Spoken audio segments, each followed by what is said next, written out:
सभी को हमारी प्यार भरी राम राम। जय श्री राम, जय सनातन। सज्जनों, समाज में रहते हुए हम लोग अपनी सहूलियत के हिसाब से विभिन्न संप्रदायों में, विभिन्न जातियों में, विभिन्न वर्गों में आपस में बटे हुए हैं। और बटे भी इस तरह से हुए हैं कि हम लोग सबसे पहले तो हमने अपने संप्रदाय अलग किए, फिर मंदिर अलग किए, उसके बाद हमने अपने सहूलियत के हिसाब से गुरु भी बना लिए। बना तो लिए, क्या हम गुरु के बताए मार्ग पर चलते भी हैं या नहीं चलते? और गुरु की आज्ञा, गुरु के नियमों के पालन और गुरु के बताए हुए मार्ग पर चलने से क्या क्या लाभ मिलता है? क्या किसी का जीवन सफल हो भी सकता है या सिर्फ कोरी बातें हैं? क्या गुरु का आशीर्वाद अगर सिर पर हो तो क्या हमारा जीवन खिल सकता है? क्या हम लोग जो है वो एक विशेष दर्जे तक पहुंच सकते हैं? क्या हमें विशेष ज्ञान मिल सकता है? क्या हमारी विशेष जो है वो कृपा हम पर बरस सकती है? क्या ऐसा हो भी सकता है या नहीं? आइए इस पर चर्चा करते हैं। हमें हमारे बड़ों ने, बुजुर्गों ने, टीचरों ने, शिक्षकों ने, गुरुओं ने हमें क्या सिखाया? गुरु गोविंदो खड़े काके लागू पाए, बलिहारी गुरु आपने जित गोविंदियो मिलाए। कि गुरु तो वो है जो बराबर में भगवान भी खड़े हैं तो पहले हम गुरु के पैर छुएंगे, क्योंकि उन्होंने ही हमें परमात्मा तक पहुंचाने का मार्ग दिखलाया है। तो इस वाणी के अंदर पता लगा कि गुरु की जो कृपा है वो हम पर विशेष बरसती है, तब हम परमात्मा के मार्ग पर, सदमार्ग पर चलते हैं। और आज हम आपको बताते हैं, क्या ऐसा कभी पहले हुआ है या हमने कभी ऐसा विषय सुना है? तो आइए इस पर चर्चा करते हैं। मित्रों, प्रियदास जी महाराज हमें बताते हैं कि एक समय की बात है, परम पूजनीय नाभादास जी महाराज के गुरु जी, परम पूजनीय अग्रदास जी महाराज श्री सीताराम जी की मानसी साधना में लीन थे। और पहले समय में होता क्या था कि बिजली, लाइट वगैरह का कोई नामो निशान नहीं था। हवा के लिए ऊपर पंखे लगा दिए जाते थे। और जब गुरु जी अग्रदास जी महाराज पूजा कर रहे हैं, मानसी साधना में लीन है, तो उनके परम शिष्य श्री नाभादास जी महाराज उन्हें पंखा कर रहे हैं। ये ये जो कथा है, ये कथा श्रीमद् भागवत के अंदर भी आती है। और हम आपको श्रीमद् भागवत से बाहर से भी आज ये कथा सुनाएंगे। अग्रदास जी महाराज जब मानसी साधना में लीन थे तो नाभादास जी महाराज उन्हें पंखा कर रहे थे। एक पंखा होता था, उसकी डोरी होती थी, वो डोरी खींचनी पड़ती थी, उससे थोड़ी सी हवा आती थी। तो पंखा करते करते अब अग्रदास जी महाराज के जो एक शिष्य नाभादास जी महाराज हो गए, उनके अलावा जो दूसरे शिष्य थे वो पेशे से व्यापारी थे। और वो जब व्यापार से बाहर गए हुए थे तो उनका जो जहाज था वो समुद्र में कहीं फंस गया। तो पहले गुरु की इतनी कृपा होती थी और गुरुओं की इतनी मान्यता होती थी पहले, कि वो भंवर में फंसे हुए, समुद्र के बीच में फंसे हुए नाभादास जी महाराज के गुरु भाई वो वहां पे फंसे हुए हैं। तो उन्होंने अपने गुरु अग्रदास जी महाराज के हमने आपको दो शिष्य बताए, एक नाभादास जी महाराज, एक वो जो भंवर में फंसे हुए हैं व्यापारी। तो उन्होंने, व्यापारी ने अपने गुरु अग्रदास जी महाराज को आवाज लगाई। कहां से? वो समुद्र में फंसे हुए हैं।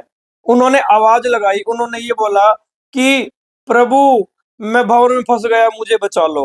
अब अग्रदास जी महाराज तो सीताराम जी की मानसी उपासना में जो है वो लीन है। ये बात पंखा करते हुए नाभादास जी महाराज के मन में आ गई, या ऐसे कहे कि गुरु की सेवा करते करते उन्हें इतना ज्ञान, संतों के पास बैठते बैठते उन्हें इतना ज्ञान आ गया कि सैकड़ों किलोमीटर दूर बैठे हुए उनके गुरु भाई अगर परेशानी में है, अगर संकट में है, तो उन्हें पहले ही पता लग गया, उन्हें उसी टाइम पता लग गया। तो गुरु जी की साधना में विघ्न ना हो तो नाभादास जी महाराज जी क्या बोलते हैं कि हे गुरुवर, आपकी पंखा करने से अगर मुझे कुछ भी पुण्य प्राप्त हुआ है तो उस पुण्य के बदले मेरे गुरु भाई की जो नौका फंसी हुई है वो जो है सकुशल बाहर आ जाए। इतने कहने की देर थी, तूफान शांत हो गया। गुरु जी जो है वो अगरदास जी महाराज, उनकी नींद, वो जो साधना में लीन थे, वो साधना उनकी टूटी और छटपटा कर उठे। बोले कौन? नाभादास जी महाराज कहते हैं, स्वामी गुरु जी मैं अपने आपके चरणों का दास नाभा। उन्होंने जो है नाभादास जी महाराज ने गुरु जी को प्रणाम किया। उन्होंने कहा कि आप अपनी साधना जारी रखिए, जो जहाज जो है वो निकल चुका है और वो सही सलामत आ जाएंगे। इतना कहने की देर थी, गुरु जी जो है उनकी नाभादास जी महाराज पर विशेष कृपा हुई और उन्होंने कहा ये तुझे कैसे पता लगा? वो कहते हैं जिन्हें मुझे नहीं पता, संतों की विशेष कृपा गुरु जी कहते हैं कि आपके ऊपर हुई है। और नाभा, तुम जो है वो कलयुग के संतों का चरित्र लिखो, उनका गुणगान करो। नाभादास जी महाराज कहते हैं कि महाभारत के तो दो चार चरित्र मैं बोल सकता हूं, लेकिन मुझे कलयुग के संतों का ज्ञान कैसे होगा? मेरे बस की तो नहीं है। इतने में अगरदास जी महाराज कहते हैं, जिन्होंने तुम्हें मानसी सेवा जो है वो इतनी गहराई से तुम्हें समझाई, वो तुम्हें कलयुग के संतों का चरित्र लिखने का भी ज्ञान देगा। क्यों?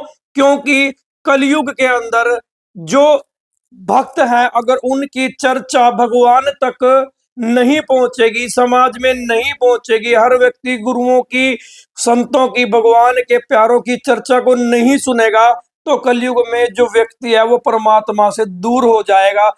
अतः हे नाभा, मैं तुम्हें ये आज्ञा देता हूं कि तुम कलयुग के संतों का चरित्र चित्रण लिखो। ऐसा नाभा के गुरु जी अग्रदास जी महाराज ने बताया। तो होई ना वही बात कि गुरु जी के असीम कृपा से जो नाभा एक सामान्य शिष्य की तरह अपने गुरु को पंखा कर रहे हैं, तो उन्हें गुरु कृपा से इतनी दिव्य दृष्टि प्राप्त हो गई कि उन्होंने कलयुग के संतों का एक बहुत बड़ा ग्रंथ लिख डाला। और गुरु जी ने बोला कि यह ग्रंथ भक्तमाल के नाम से प्रसिद्ध होगा। कलयुग के अंदर भक्त इस ग्रंथ को पढ़ेंगे, वह परम पिता परमात्मा के नजदीक जाने का प्रयास करेंगे। उन्हें पता लगेगा कि कलयुग के भक्त कैसे हैं। ऐसी होती है गुरु कृपा। गुरु किसी जाति विशेष के नहीं है, गुरु सबके हैं। शिष्य जो है वो कि गुरु के चरणों में माथा टेकते ही उनका शिष्य बन जाता है। गुरु तब ये नहीं देखते कि ये किस बिरादरी का है, ये किस जाति का है, वो सिर्फ गुरु का शिष्य है, गुरु से ज्ञान लेने आया है। और गुरु जो है उन्हें जरूर अपने चरणों में स्थान देते हैं। आइए हम आपको वो भक्तमाल ग्रंथ दिखाते हैं। ये वो भक्तमाल ग्रंथ है, नाभादास जी महाराज द्वारा रचित है, गीता प्रेस गोरखपुर से प्रकाशित है। और हम इसका आपको कोड नंबर दिखाते हैं 20662066। अपने घर पे मंगवाना। इसके अंदर हजारों संतों का चरित्र चित्रण है।